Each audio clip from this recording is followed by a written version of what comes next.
আমি পদ্মজা লিখেছেন ইলমা বেহেরোজ, কণ্ঠে ফর্সি। আমি পদ্মজা, পর্ব ৬।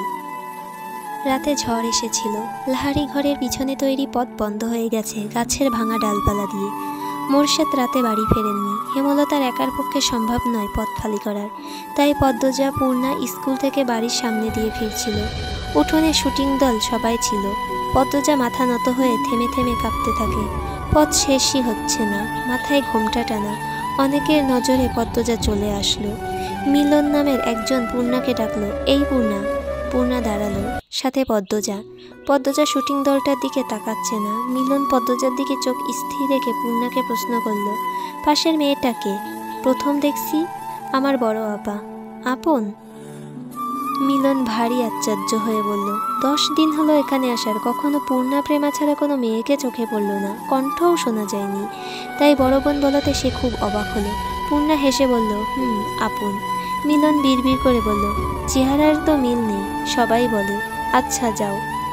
দু বোন লাহারি ঘরে চলে আসলো। পদ্মজা হাঁপ ছেড়ে বাঁচল। ভেতরটা এতক্ষণ কাঁপছিল। অত মানুষের পা দেখেছে, চোখ তুলে মানুষগুলোর মুখ দেখার সাহস হয়নি, তবে ইচ্ছে হয়েছিল চোখ তুলে তাকাতে। বিকেলে হাজেরা আসলো, সবুর মিয়ার স্ত্রী।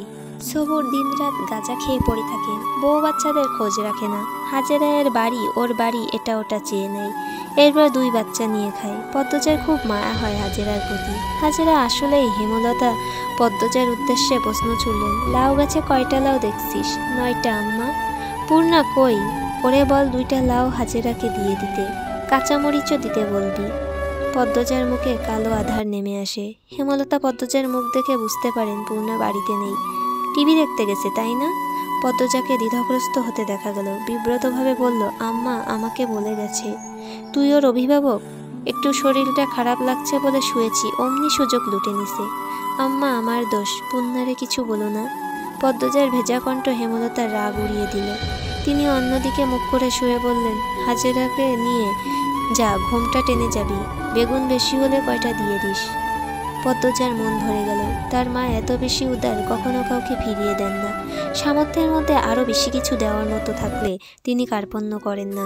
তবে হাজেরার স্বভাব অভাবে নষ্ট হয়েছে, চুরি করার প্রবণতা আছে, তাই পদ্মজাকে যেতে বললেন। উঠোনের এক কোণে এবং লাহারি ঘরের ডান পাশে লাউয়ের মাচা। 9টা লাউ ঝুলে আছে, তরতাজা টাটকা সবুজ পাতা নজর কাড়ে। পদ্মজা বাড়ির দিকে তাকালো না। একটা লাউ হাজেরার হাতে দিয়ে বলল, কি দিয়ে রাঁধবা? জানি না গো পদ্ম, গিয়ে দেখি মাছ মিলানি যায়নি। তোমার ছেলেটার ঠান্ডা কমছে? পদ্মজা কাঁচামরিচ ছিঁড়ে হাজেরার আঁচল ভরে দিল। হাজেরা গুনগুন করে কাঁদছে আর বলছে, ছেলেটা সারাদিন মাটিত পইরা থায়, একলা একলা, রাত হইলে জ্বরে কাঁপে, দম ফালাইতে পারে না। ডাক্তার দেখাচ্ছ না কেন? টেহা লাগবো না, কই পামো? তুমি মাতব্বার বাড়িতে যেও, শুনেছি ওনারা খুব দান খয়রাত করেন। হাজেরা বাধ্যের মতো মাথা নাড়ালো। বেগুন গাছ বাড়ির পিছনে। পদ্মজা বাড়ির পিছনে সাবধানে আসলো। মনে মনে ভাবছে হাজেরার ছেলে সুস্থই আছে, সকালে এসে দেখছে। হাজেরার মিথ্যা বলছে। মানুষের খুব অভাব পড়লে বুঝি এমনই হয়। এত সবজি আছে, টমেটো নেই, পাওয়া যাবে? পরিষ্কার সহজ গলায় বলা পুরুষালী কণ্ঠটি পদ্মজাকে মৃদু কাঁপিয়ে তুলল। ঘুরে তাকালো। লিখনকে দেখে বিব্রত বোধ করল। কারো সামনে নিজের অস্বস্তি প্রকাশ করা উচিত না, কথাটি হেমলতা বলেছেন। পদ্মজা হাসার চেষ্টা করলো, জবাব দিল, এই বর্ষাকালে টমেটো কোথায় পাবেন? বর্ষাকালে টমেটো চাষ হয় না, টমেটো শীতকালীন ফসল, গ্রীষ্ম বর্ষাতেও তো পাওয়া যায়। পদ্মজা অস্বস্তি লুকিয়ে রাখতে পারছে না। স্কুলের শিক্ষক আর খুব আপন মানুষগুলো ছাড়া কোনো পরপুরুষের সাথে তার কখনো কথা হয়নি। লিখনের সাথে কথা বলতে গিয়ে তার জবান বন্ধ হয়ে যাচ্ছে। সে চুপচাপ বেগুন বুঝিয়ে দিল হাজেরাকে। লিখন বলল, আমি তো গতবার বর্ষাকালে টমেটোর সালাদ তৈরি করেছি। হয়তো টমেটোর জাত আলাদা ছিল, সাধারণত আমাদের শীতকালেই টমেটো হয়। কথা শেষ করে দ্রুত লাহারি ঘরে ফিরল সে। মনে হচ্ছে পরপুরুষের সাথে কথা বলে ঘোর পাপ হয়ে গেছে, পাপ মোচন করতে হবে। ঘরে ঢুকে ঢকঢক করে 2 গ্লাস পানি খেল। হেমলতা ঘুমাচ্ছেন, নয়তো পদ্মজার মুখ দেখে নির্ঘাত বুঝে যেতেন কিছু একটা ঘটেছে। পদ্মজা ভক্তি নিয়ে আল্লাহ তাআলার প্রতি শুকরিয়া আদায় করল। হেমলতা সালোয়ার কামিজ সেলাই করছিলেন, তখন বারান্দার সামনে একজন পুরুষ লোক এসে দাঁড়ালেন। হেমলতা শাড়ির আঁচল মাথায় টেনে নেন, জিজ্ঞাসু দৃষ্টিতে তাকান। লোকটি হেসে বলল, আমি মিলন, শুটিং দলের। হেমলতা হেমলতা জোরপূর্বক হাসেন আর চোখে ঘরের দরজার দিকে তাকান। পদ্মজা ঘুমাচ্ছে, দরজাটা লাগানো উচিত। কোনো দরকার না, এমনি দেখতে আসলাম।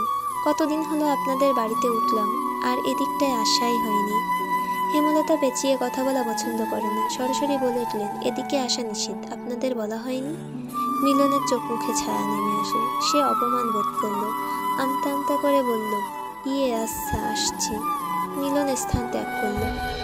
যাওয়ার পূর্বের তার তীক্ষ্ণ চোখের দৃষ্টি হেমলতার নজরে এড়াতে পারল না। হেমলতা চোখ বুজে জীবনের হিসেব কষেন, এরপর ঘুমন্ত পদ্মজার দিকে তাকান।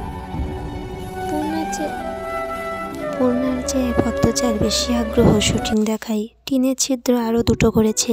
লিখনসাকে দেখলে তার মায়াময় কোমল অনুভূতি হয়। এই অনুভূতির নাম সে জানে না। শুটিংয়ে লিখনসা কত ভালোবাসেন চিত্রা দেবীকে। পদ্মজার দেখতে খুব ভালো লাগে। পূর্ণা তেলের বোতল নিয়ে বলল, আপা তেল দিয়ে দাও না। সোনা বোন একটু দাঁড়া। পদ্মজা ছিদ্র দিয়ে লিখনসার হাসি, কথা বলার ভঙ্গি দেখছে। লজ্জাও পাচ্ছে খুব। সময়টাকে থামিয়ে দিতে ইচ্ছে হচ্ছে। এই আপা, পরেও তো দেখতে পারবা, দিয়ে দাও না আর একটু, শুটিং শুরু হচ্ছে একটু। পূর্ণার বিরক্তিতে রাগ হয় খুব, কিন্তু সে তার আপাকে কিছু বলবে না।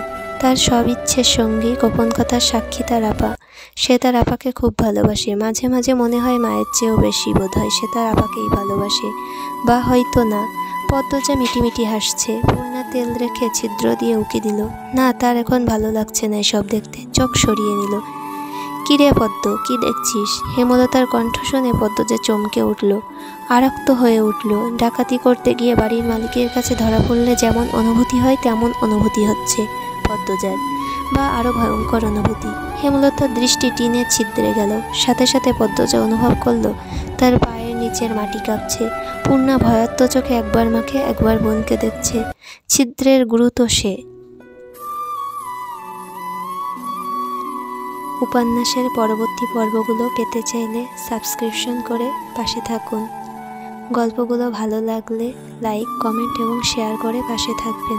ধন্যবাদ।